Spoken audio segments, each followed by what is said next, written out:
Hey guys and girls. So first I did my video on why your gas forge sucks, and that led to a lot of people having questions about burners. And then I did a video on why your burner sucks, and that led to a lot more questions that continued on a trend of questions that came from the first video.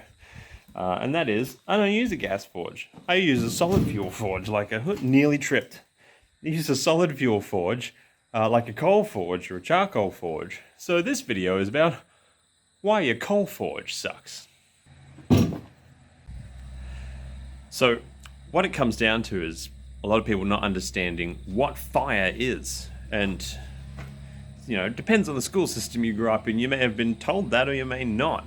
Fire is a weird thing. It's very strange in terms of physics and chemistry in those worlds. It's a curious bit of nature that is not quite within our control as much as we would think. But we do understand it very, very well. And usually that's taught to people quite early on, but in terms of fire safety, usually you learn about what fire is by learning about things like the fire triangle. So I'm going to try and use how people may have been taught about fire to explain to you in a little bit more detail exactly what's going in when a fire is burning, because by understanding that, you'll understand why most common issues with coal forges happen and how you can design them better.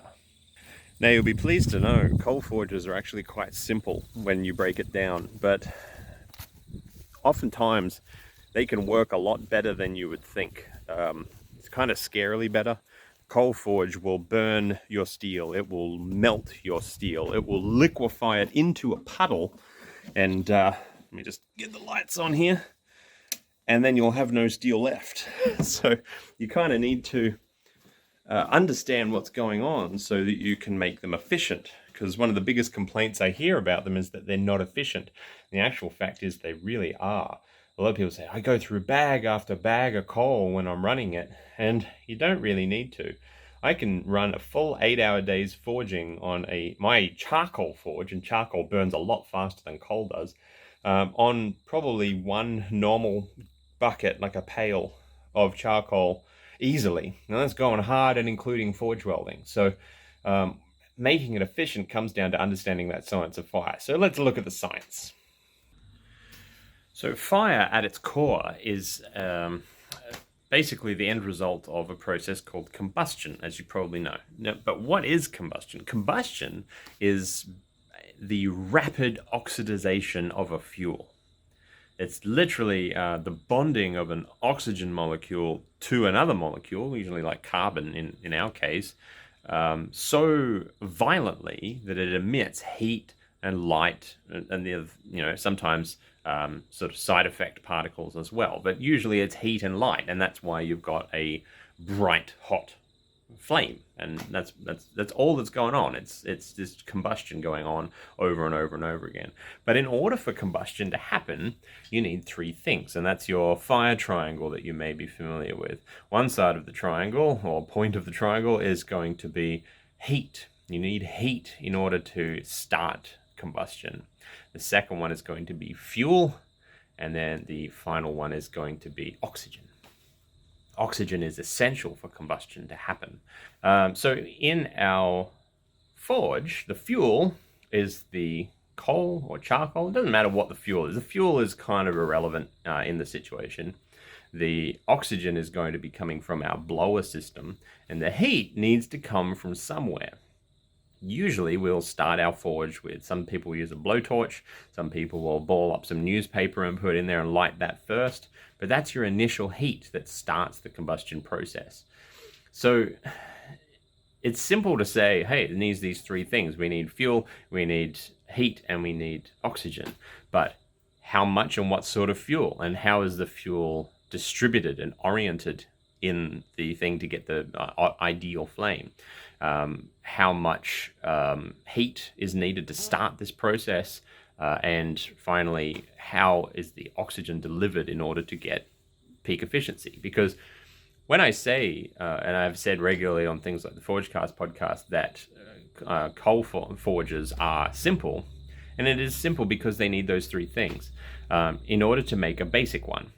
But setting up a coal forge, a basic coal forge, is very much like building a fire in a fireplace at home. It's just all you're doing is feeding in more air. Getting it to a point where it is so efficient that you use as little fuel as possible to get as much heat as possible requires a bit of thinking. And so you need to understand each of the three sides of that triangle well in order to get that optimization. And when I talk about optimization, I really mean optimization. This tiny little hand crank blower, and you can see it next to the size of my hand, it's very small. This little hand crank blower is enough to get my coal forge up to forge welding temperatures very easily. I don't even have to work it particularly hard. It's about this speed. And it's because all of it has been designed to be as efficient as possible. Forge welding with this, you would think, no way, that's crazy. You'd surely need a leaf blower or something. No, no, no. You just need something small like that. And if your forge is designed right, you will be forge welding very, very quickly.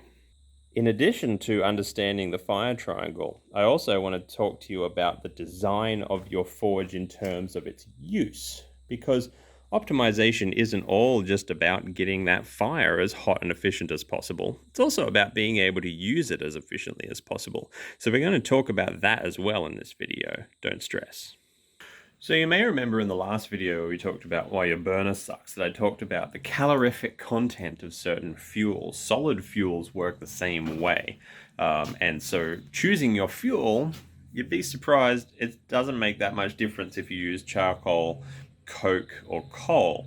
And that's a controversial statement that's probably going to get people into keyboard warriors. Oh no, coke is superior. No, it's not. It's really not.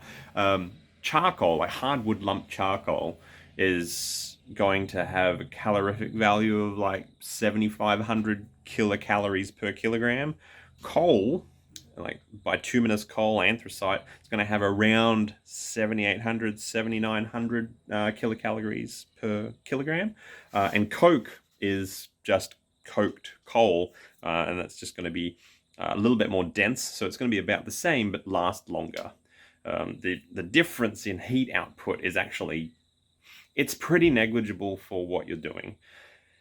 What it really comes down to for you is going to be availability in your area.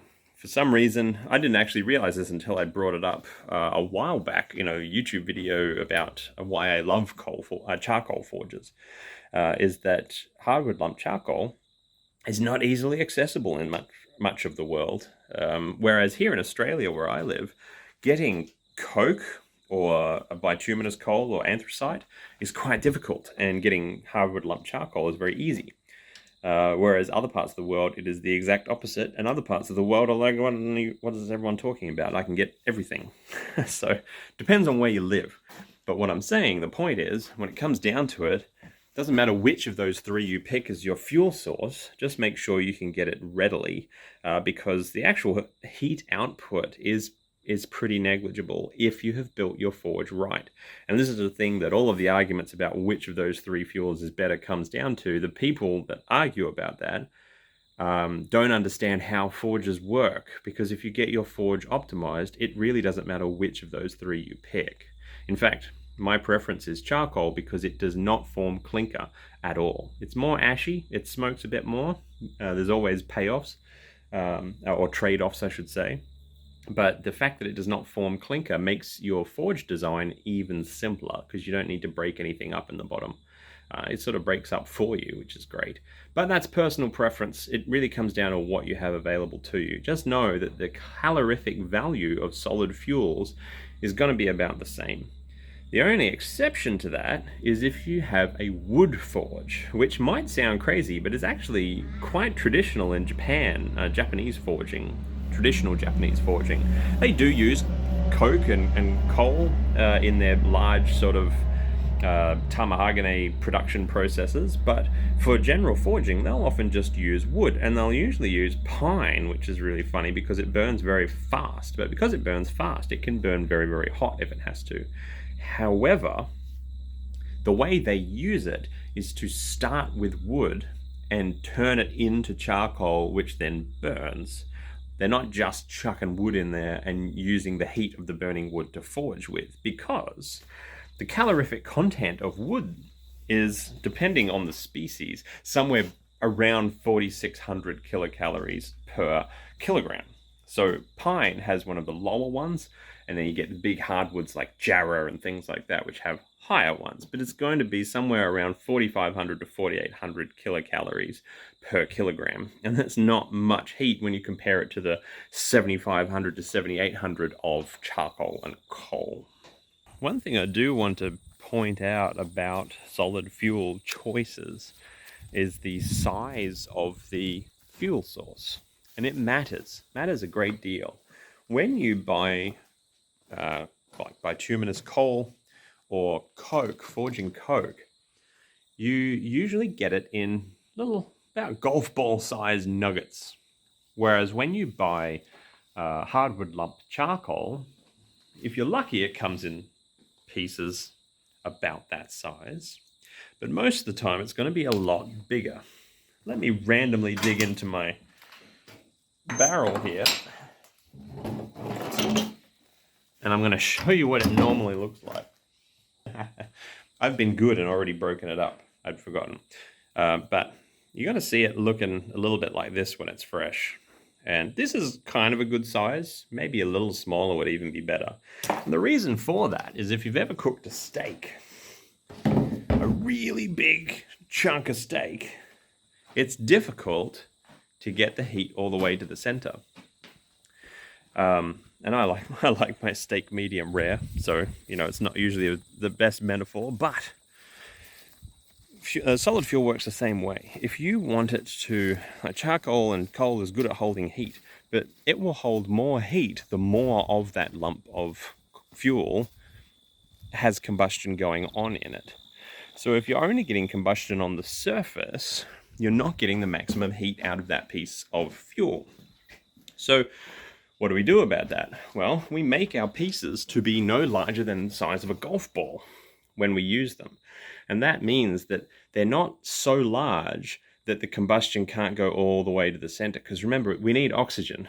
Now, charcoal is porous, so oxygen will penetrate the surface and create that that process of combustion. But if it's too large, it's too difficult for the oxygen to get all the way to the center in order to have it output very large amounts of heat. It'll only be able to do a thin layer on the outside. So if you're going to be using hardwood lump charcoal, like I said, you won't get this problem as much with coal and coke because it's already naturally in smaller sizes. But if you're using hardwood lump charcoal, break it up first.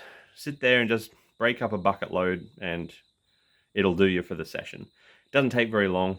Unfortunately, it's just one of those things. Hardwood lump charcoal, the way it is made is by taking whole branches and lengths of wood and putting them into a charcoal kiln. So it's usually going to be big, long chunks. It doesn't take much to break it up. Just sit there with a hammer for 5 minutes and you'll have a bucket load. But do that and you will get much better efficiency out of your fuel. Came out the next day and I found one. Dug deeper. This is what it normally looks like. Big old chunks. You don't want to throw that into your fire. You want to break that up into golf ball size pieces first. So that covers the fuel portion of our triangle. So the next one is going to be the oxygen. By the way, I'm skipping over the heat largely because you don't really need to know how to start a coal forge. If you're watching this video, you already know how to start a coal forge. Once you've got that heat started, you're pretty much good. I will come back to it though, because there is a little bit of a detail that we need to talk about in terms of efficiency, but by and large, we're going to skip that part of the triangle. I'm just going to assume you know how to light a fire. Now, fire has a very close relationship with oxygen. It needs oxygen in order to burn. And the same goes for your forge. But how you provide that oxygen matters to the flame. I apologize if this seems like basic science, but don't worry, I'm getting to a point. If I light this candle, there we go. It's burning away happily. It has a fuel source, which is the wax, has oxygen coming in from the environment, and I gave it the heat it needed to start. So this candle is kind of like a mini forge. If I deprive it of oxygen by covering it like this, It's got a little bit of oxygen in that jar, and you can see it's still burning, but it's going to get dimmer and dimmer as the oxygen runs out and carbon dioxide starts building up, or carbon monoxide, one of the two. And there you go, it's out. And that was because we starved it of oxygen.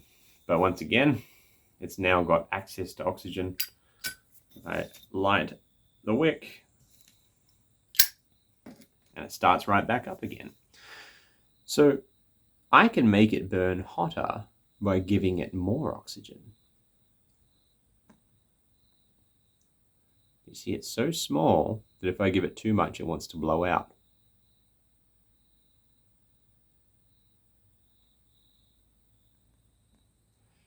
And it's very, very easy to blow it out if I blow too hard.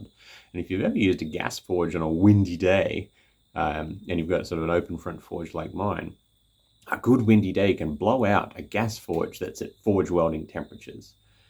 Now, understanding why a little oxygen makes a flame grow brighter, but too much will blow it out, comes down to understanding all about fire.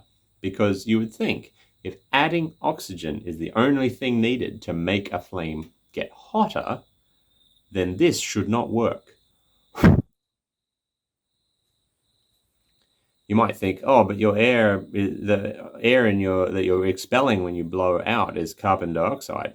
Only about 20% of it. The rest of it has a lot of oxygen in it. Our atmosphere has about 20% oxygen in it, and another 20% of my breath is about 20% oxygen, as well as the carbon dioxide. So it's not the carbon dioxide that makes the flame go out. I'll tell you what it is. If we cut our wick extremely short, you can see that the flame is very small. Now, what you're seeing is a little blue ball around the tip of the wick, but then a little orange dot at the very top of that blue ball. That orange dot is the actual flame. The blue ball is not. What that blue ball is vaporized paraffin wax. And it's the vaporized paraffin wax, so it's a vapor, not a gas, but a vapor, that is the actual fuel source, not the wax. The wax in the candle is just there as a fuel reservoir. The heat from the combustion that's happening vaporizes some of the wax and allows the flame to burn it. So you can see we have a tiny, weeny little flame here compared to what it looked like before, because the short wick only allows a certain amount of the wax to vaporize at once. So how do we do this with forge coal? So that flame only exists because of that vapor cloud.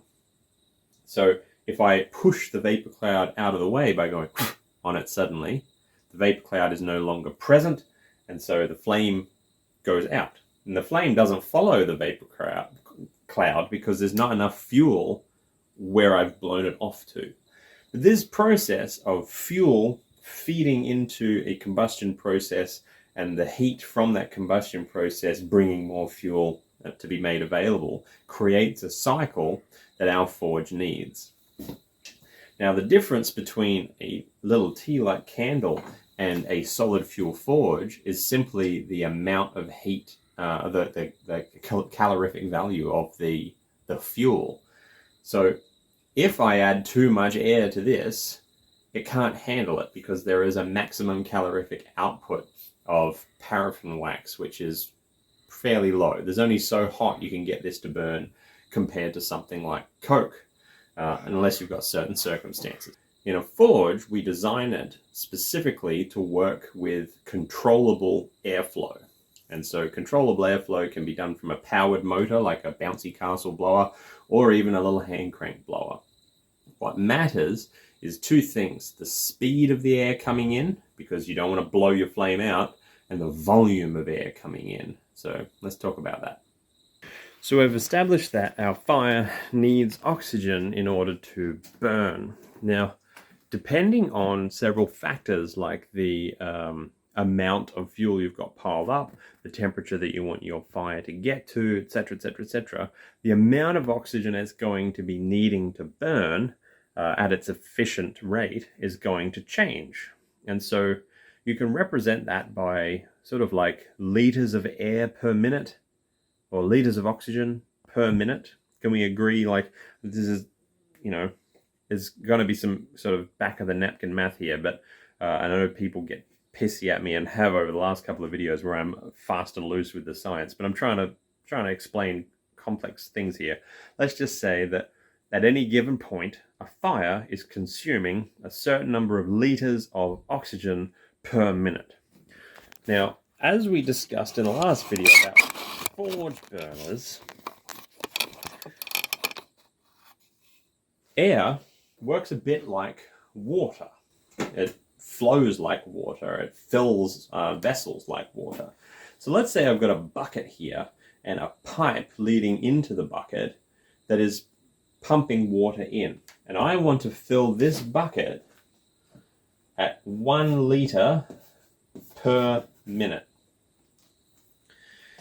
The diameter of this tube is 1 centimeter.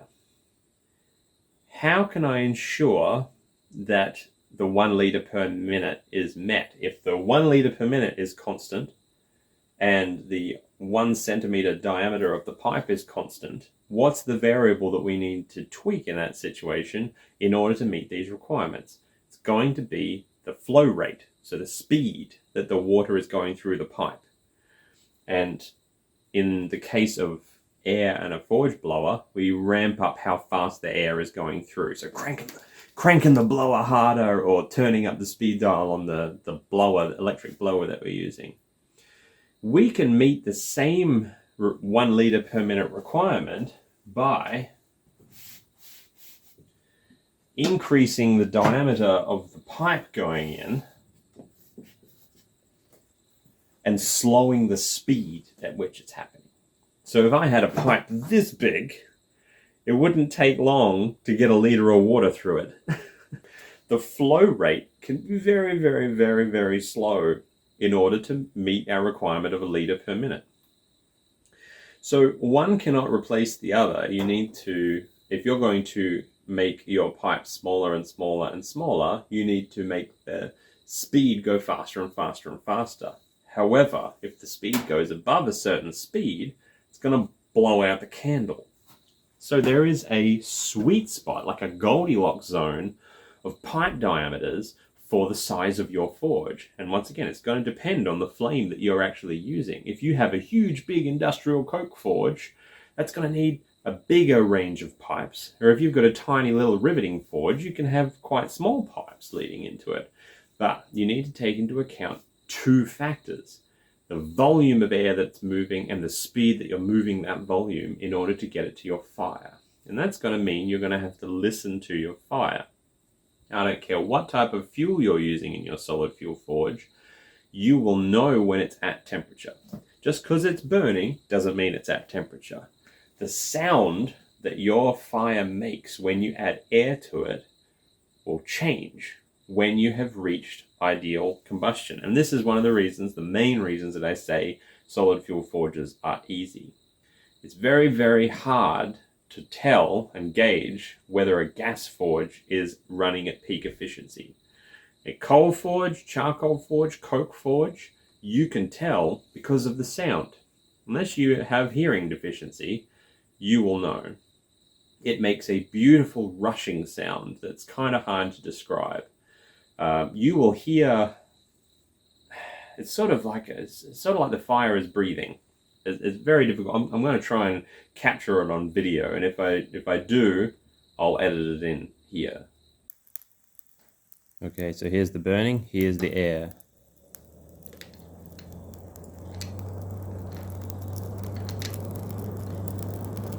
And there's the breathing sound.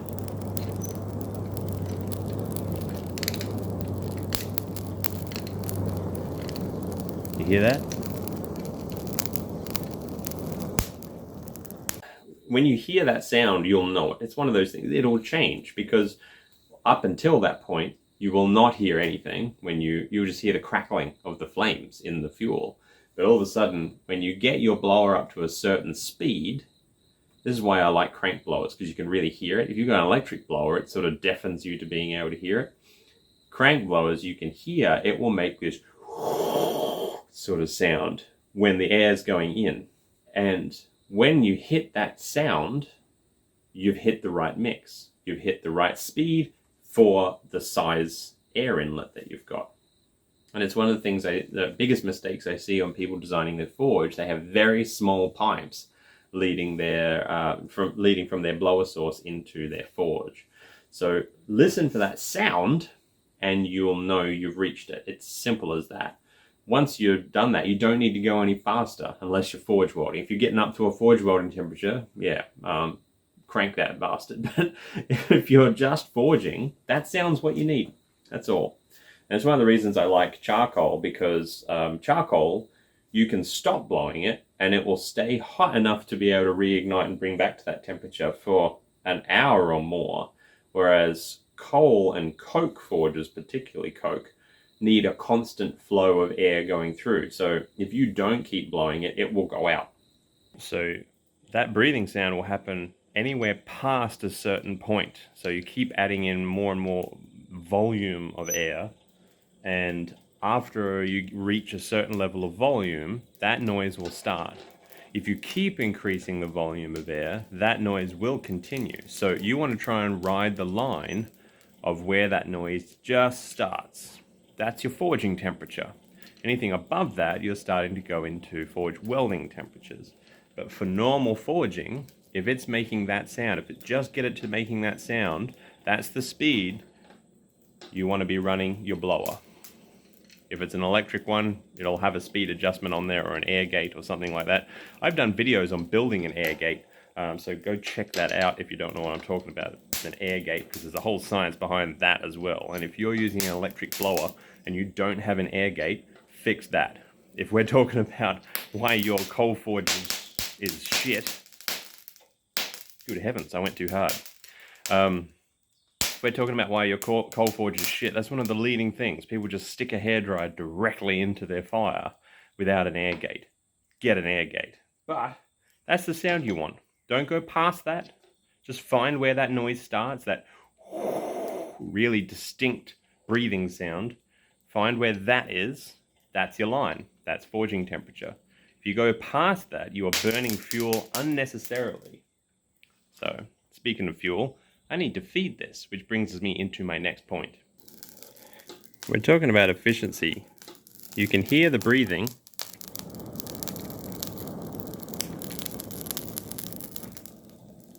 This is how fast I'm turning that. My little tiny crank blower. And I've got forging temperatures.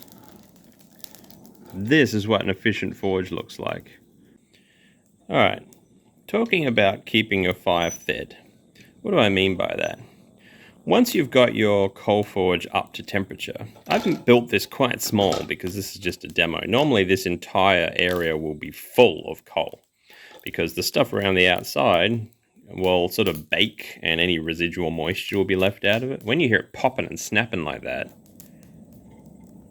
and every so often it goes bang and a bit flies out of it, that's water that's been trapped in there just from ambient humidity of being stored in an open air forge like this. So I like to bake it a little bit first, but since this is just a demo, all I've got here is a core. Now what's a core?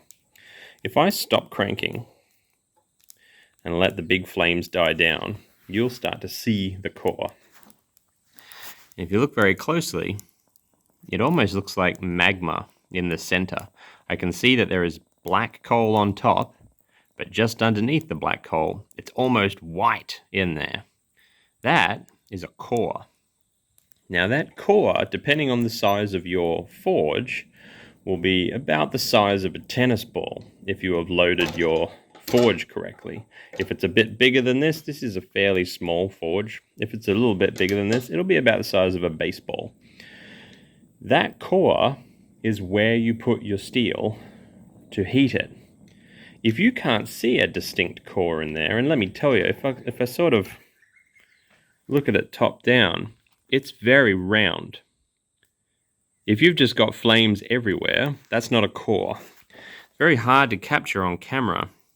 Let me see if I can turn the brightness down. There we go. You can see that core in there is very, very bright. Let me just change that white balance again. the core is super bright in there. And I can almost see it looks like a sphere that is hiding, a glowing sphere that is hiding under the bed of coals. If it's under the bed of coals, that's good. Your fire does not need any more fuel. But if you can see it, if it's on top, i.e. it looks like this, you need more fuel. You want to actually keep, kind of like when it's a cold morning and you want the quilt to be over you so that you can have keep that warmth in. You want to keep a little blanket of cold coals on top of your core to retain the heat. And that's how you hold on to it. See, there's that ball. You can see it. And if you don't have enough coal in there to keep that quilt going, that means that you need to add fuel. It's pretty much as simple as that. Usually, I will add my fuel around the outside, let it bake, and when I need new fuel, I'll rake it in from the outside, and I'll reload the outside again. But as it burns down, and this will happen differently with different types of fuel, but as it burns down, that core, and as you stick things into it and take things out of it, that core will naturally get more and more exposed. And so fire maintenance involves you digging underneath the core to make sure it's got a clear view of the air vent, and then raking coals back over the top and covering it with that quilt. That's your fire maintenance, and that's why you see blacksmiths scratching around with their rake. And it's why the first tool that you make when you build a forge should be a rake like this. A rake like this can be used sideways to manipulate things en masse. It can be used to break up things with the pointed tip, and it gives you great dexterity to be able to move your coals around and orient things. And most importantly, it's got a nice long handle, so it keeps your hand away from that heat. So that is how you feed and manage a coal forge. So let's talk about the anatomy of this fire, or the fire pot, I should say. You can see I have my tray at the top and then a box underneath. This tray here is literally just to hold everything from rolling off the sides. And you'll notice I've got a cutout here, and that cutout is level with the top of this box. This box here, if you look down on top, is not actually a box.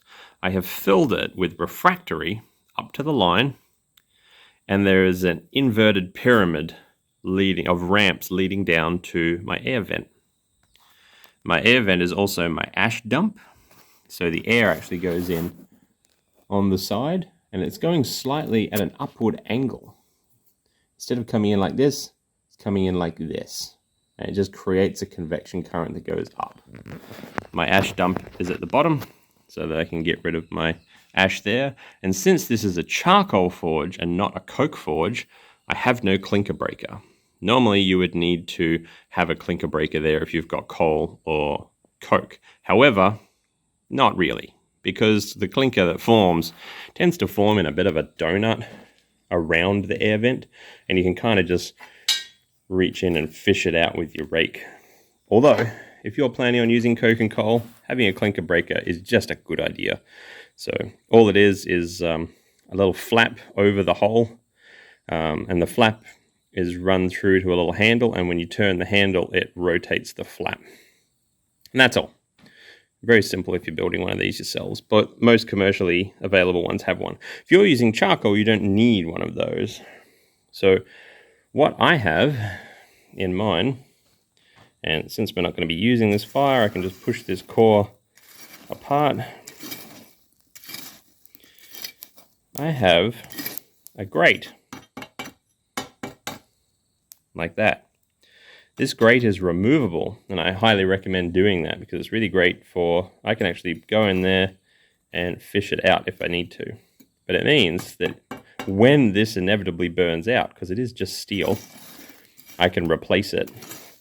I can also re-drill the holes, etc., if they start getting filled up, because if I accidentally melt some steel, it will clog up that hole. And let me tell you, I used to have students come through my forge, and I have had somebody go a little bit too excitable on this, and they liquefied the steel, and it fused to my tweer vent. Let me show you.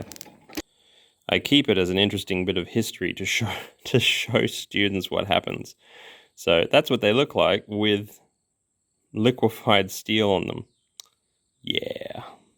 So the shape and depth of your fire pot are going to be in relation to the amount of airflow that you have. And a lot of people say a deeper fire pot gives you more heat. And there is logic behind that. I'll go into that on the chalkboard in a little bit. But if you're building one for yourself and you're getting into blacksmithing, or you're not doing anything particularly, adventurous with your blacksmithing, you're doing just basic stuff, a 2-inch deep fire pot is all you need. And what you're creating when you have something as shallow as a 2-inch deep fire pot is something called a rivet forge. And it's for working on small stuff, basically. You're never going to be working with anything bigger than about that round. Like, that would be crazy for you to work on if you first start. And you may think that you want to get into blacksmithing and work on huge, big hammer billets and things, but let me tell you, start small.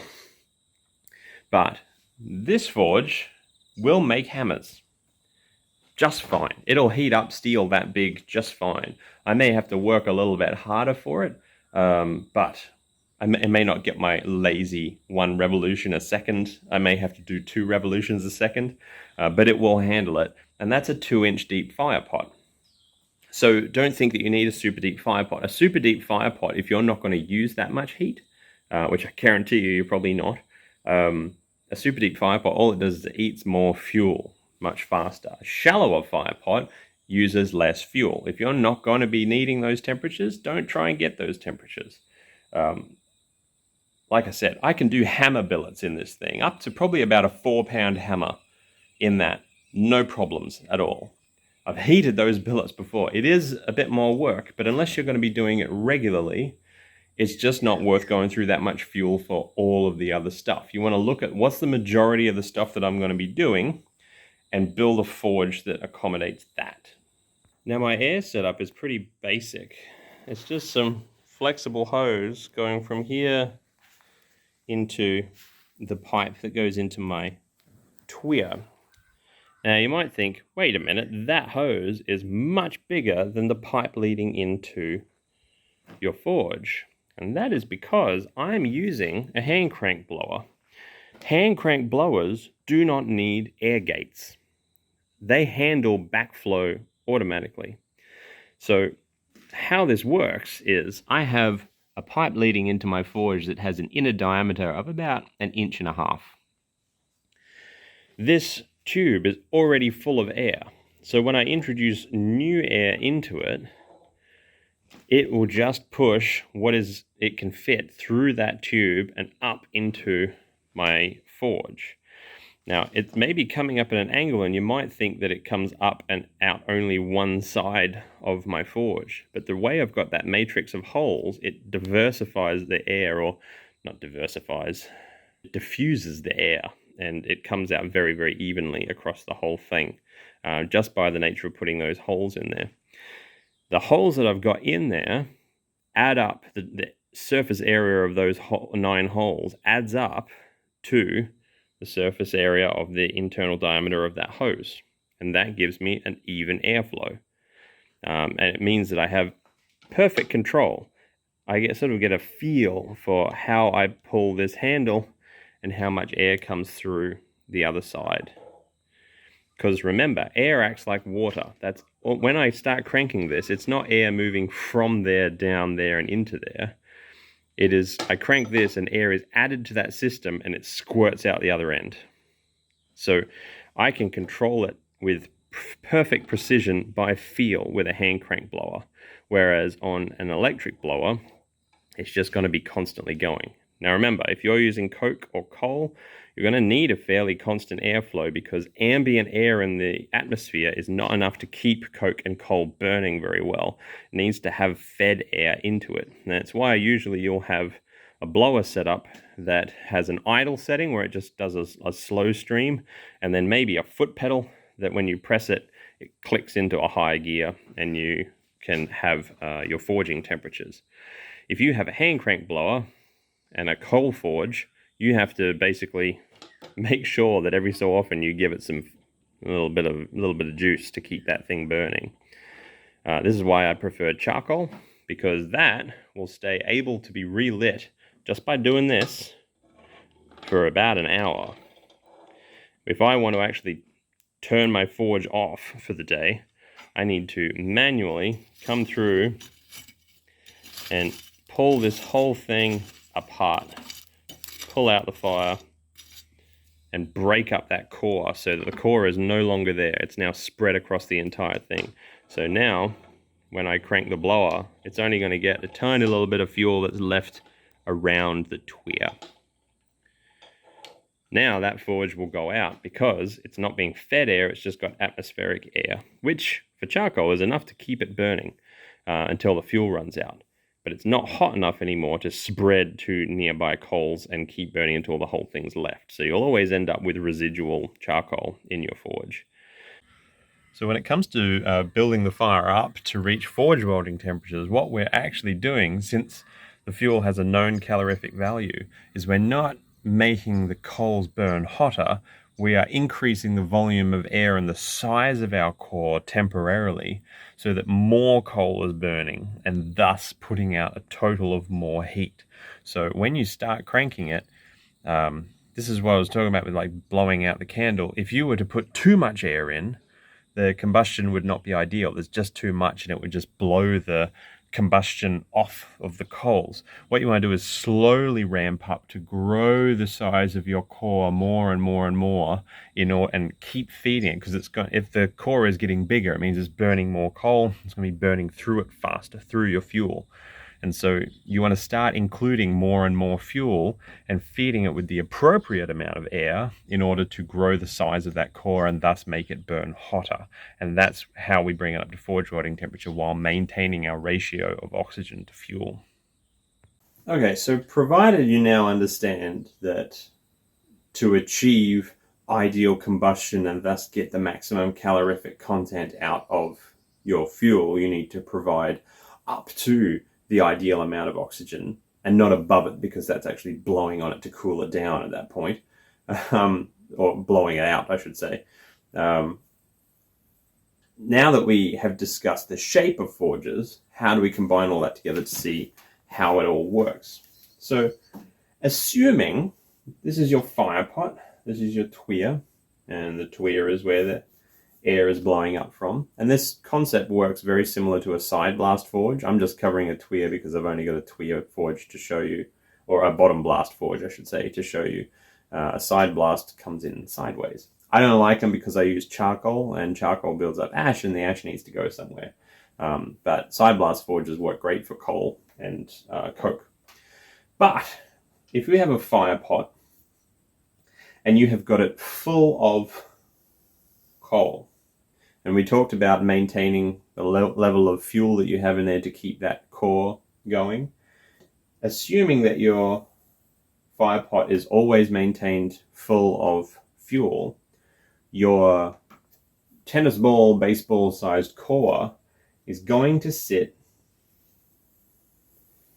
about here if it's full. No matter how big your fire pot is, once it's up to temperature, that core will sit about here. There will be a little gap between your tuya and the bottom of the core, and the core will sit with its top, just a little bit of its top, not the whole half of the top, but just the top of it, which is the hottest part, because remember, hot air rises. The top part will be sitting just above the level of your fire pot. And it will naturally form there, and it will form there for two reasons. One, because the atmosphere is here, and it needs that little blanket that we talked about, the quilt, to keep the core being a core. And the air coming in under here will have a cold spot in the bottom of the forge where just there's too much air blowing in to allow heat to build up, because basically you're blowing out the fire here. However, because this core is going and it's burning and it's having that combustion cycle going, the fuel that is around the core will be having its carbon bonded with the oxygen that's coming in. And that bonding process, bonding oxygen atoms to carbon atoms, creating carbon monoxide and carbon dioxide, is generating the heat and the light that forms your core. And the little layer of insulative coals over the top is going to be holding that heat in, which makes it more efficient, and so on and so forth. So if we know that our core is going to be sitting here with just its top sticking out above the top of your fire pot, and we know that there is a cold spot here, it kind of makes it logical how you should design your forge for work and where you put pieces. If I take a bit of steel and I stick it in like this, the part I'm trying to heat up is going to be being blowed on, like you blow on hot food to cool it down. You don't want it to be sitting here. You want your work to be in the core. Ideally, towards the top of the core, because like I said, hot air rises. Even though the core is like a sphere, as most explosions that are not directed somewhere are a sphere, you want it to be somewhere in this zone here. Which is why we lay our work across the fire like that. And so if you're going to do that, remember I had the big dish around the top of my fire. I had a little groove cut into it. And that is so I can lay things horizontally across the top of my fire. If you're sticking your steel down into the fire pot, it means that you haven't filled your fire pot fully, and you haven't formed your core fully. So if you have filled your fire pot and you're maintaining it being filled, if your core is being maintained and insulated with that layer of coals, you should be able to put your work across the top of that tennis ball and it will heat it the most efficiently and fastest and hottest that it can. So every time you put something in and take it out, those coals are going to move, and you use your rake to make sure that there's no buildup of ash in the cold spot, because that would block off airflow. And you want to make sure that there is an insulative layer of coals, that quilt that's just covering the top. You want to be able to see the core, because if you will know that you've got your setup correct, because when you look through the quilt of coals on top and you see the glow of the core, make note of the color that it is. When you pull your steel out, once it's up to temperature, if it's the same color as the core, you've done well. That means you've got it right. If you pull it out and it's cooler than the core is, you need to do more work to build your fire correctly. And that may come down to your management of your fuel, or it may be that the design of your coal forge does not take into account the things that we talked about. So as you can imagine, the deeper this fire pot is, the more coal it's going to take to fill it. And so the hotter it can get, and larger pieces that it can heat up, because that core, even on a super deep, I'm knocking things over. Even if we had a super deep fire pot, this is ridiculously deep, by the way, the core is still going to form here. So all of this will be slowly heating up the oxygen and putting it in there. So by the time the oxygen reaches here, it will be much hotter, yes. But you don't need that much heat, because you're only working on quarter inch stock, or 10 mil stock. It's pointless to have that much heat. All of this fuel is being burned and used up and eaten for no reason at all. So what we do is we have a nice shallow fire pot. We do get a smaller core, because it will always have that cool spot here, and it'll always have just the tip of the core there, but we can layer our insulative blanket across it, and we'll work smaller areas, yes, but if you play with your core, you can temporarily stretch it out like this by moving part of it across, but not destroying it, not pulling it apart. and then cranking your air a little bit harder because you're now heating a larger area. You can control your fire that way, just like you can control cooling parts of it by literally wetting parts of your coal around the fire.